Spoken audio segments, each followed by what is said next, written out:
mana coba? Saya sebenarnya mau gambar ya. Ya ini, cara ini boleh dong. Soalnya Om ini dulu bukan, dulu karikatur. Jadi dulu cari uangnya di kampus jualan karikatur.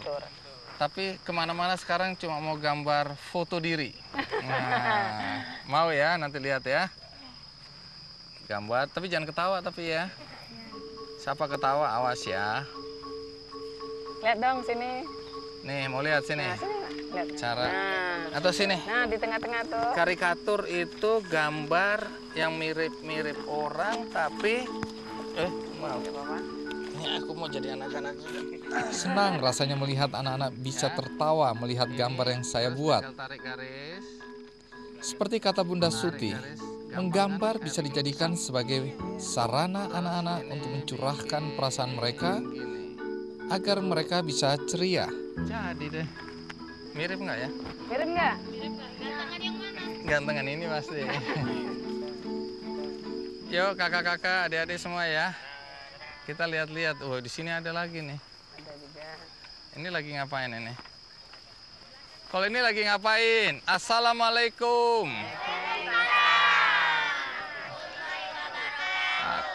Hebat. Lagi ngapain ini? Gambar. Kelihatannya bahagia ya? Iya, senang diajak di alam. Senang nggak? Iya. Nah, bisa nggak, Bunda Suti, kalau kita kumpul di sini gini? Oh, di sini ya? Di sini semua atau di Boleh atas? nih di sini semua Di semua aja ya. Kita di sini aja ya. Iya. Jadi Om Andi hanya ingin mengatakan bahwa Om Andi bahagia sekali hari ini bisa berjumpa dengan anak-anak yang hebat-hebat.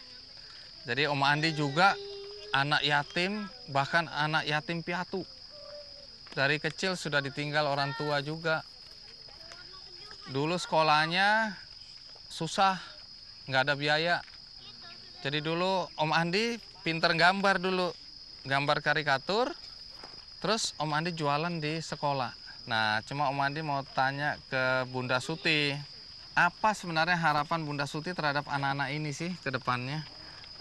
Harapan saya untuk anak-anak ya, adik-adik sekalian, saya pengen kalian tuh bisa mandiri gitu ya, terutama bisa mandiri, bisa berbuat sesuatu yang juga bisa bermanfaat untuk orang lain. Itu ya harapan dari Bunda Suti ya.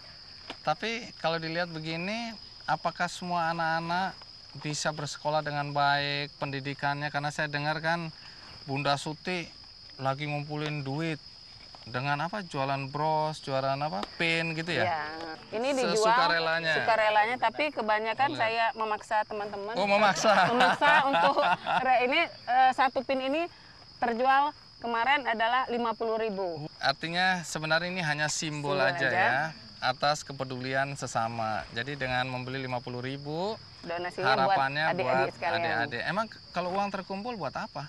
Kita bisa memberikan mereka bantuan, itu berupa perlengkapan sekolah, uang saku kadang-kadang kita berikan ya Kak Agus, lalu kita akan membelikan mereka seragam sekolah insya Allah. Amin. Insya Allah 1 Juli nanti kita ada acara pemberian 200 seragam sekolah dan perlengkapan sekolah untuk anak yatim. Terus yang dengar-dengar udah ngumpulin berapa? 18 juta itu untuk apa ya? Bendahara. Bendahara? Uang kas ada berapa? Alhamdulillah sampai saat ini uang kas kita ada 15 juta lebih kurang Pak. 15 juta. Ya. Dari Itu tadi dari donatur besar sama donatur dari teman-teman kita sekitar gitu Pak ya, teman kerja kita, teman kuliah kita kumpulkan.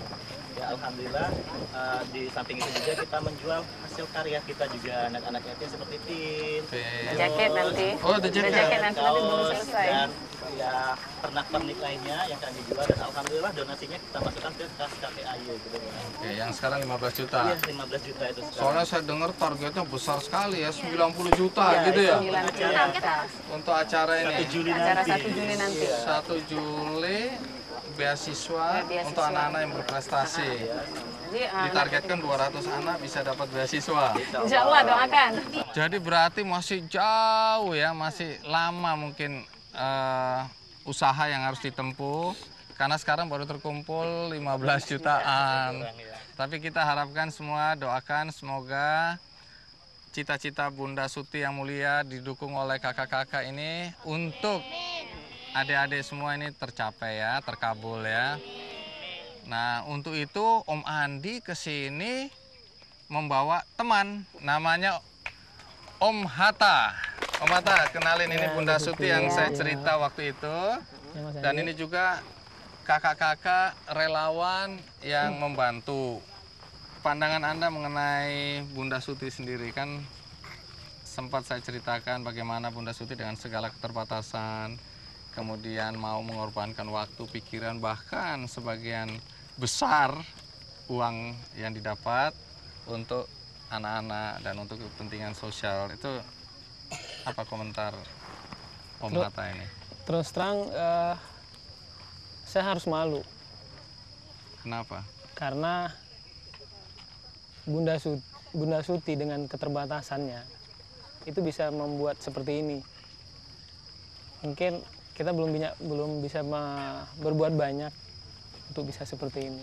Ya. Tapi Om Hatta ini kan waktu itu saya bilang anak-anak mungkin perlu tas sekolah, mau ngasih nggak? Nah kebetulan saya bawa satu nih. Satu aja. Anak yang ada di sini 200.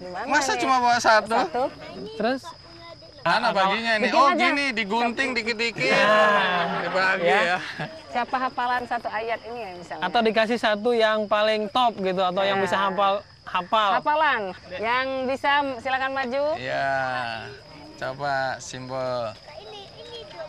Ya Siapa yang bisa? sekarang mewakili aja. Nah ini mewakili katanya mau Targetkan 90 jutaan. 90 jutaan ya. Iya, tapi 15 juta yang terkumpul dengan susah payah. Ini cuman saya bisa kasih tas secara simbolis. Coba Bunda Suti buka. Oh, Buka disuruh tasnya. buka. Buka ya. Nah, apa isinya ya? Apa isinya kita lihat ya. Allahu Akbar. Coba Bunda baca. Ya. Apa? Wah, apa? Baca subhanallah ya. Apa itu?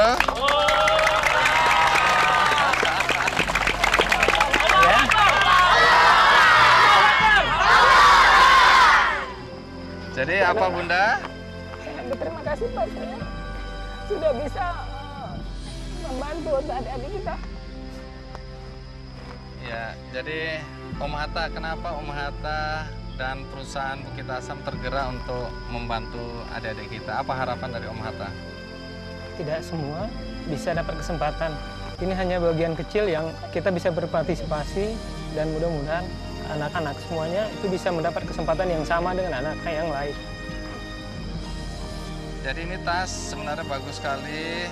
Terus ada, oh masih ada lagi satu yang belum masih ada dibuka. lagi, belum dibuka. Coba kita lihat. Coba lihat. Apa lagi isinya? Bismillahirrahmanirrahim. Ada Ada amplop. Coba Itu dibuka. titipan dari direksi. Titipan dari Bukit direksi. Asam. boleh kita buka? Boleh dong.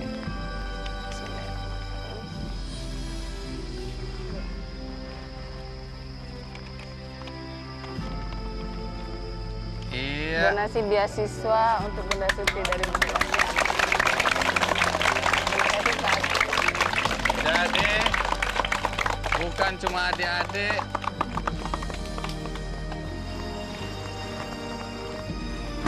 bukan cuma adik-adik yang ingin sekolah. Bunda Suti ternyata juga kepingin sekolah lebih tinggi untuk dapatkan S1 sarjana. Nah, untuk itu Bukit Asam akan memberikan dana beasiswa untuk Bunda Suti supaya bisa jadi sarjana. Amin. Baik, jadi harapan kita semua Bunda Suti nanti tetap walaupun nanti belajarnya makin tinggi tetap peduli pada kami semua di sini ya. Saya sangat terharu dan sangat berterima kasih juga bersyukur kepada Allah. Ternyata masih ada orang-orang yang peduli gitu. Nah, saat menerima sebuah tas, saya berpikir bahwa itu adalah tas gitu ya. Ternyata di dalamnya ada donasi untuk adik-adik, untuk anak-anak yatim gitu. Dan juga ternyata di tas satunya lagi juga di tas yang sama gitu.